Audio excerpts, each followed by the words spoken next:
What's up everyone, Dan Lauer here. The sun is shining down on this beautiful MasterCraft X30. This is a 2014. Let's take a closer look at this beautiful flake with the graphite gray shining in the sun there. This has a ZFT 7 folding tower, extremely easy to use, in the Gen surf system with a nice teak wood swim platform.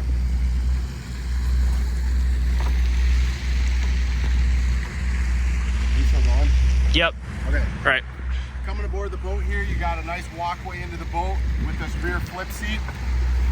Check out what's going on behind the boat, or if you're just lounging. You got clamping board racks, and this tower folds backward, which is really nice. It's not obstructing your view.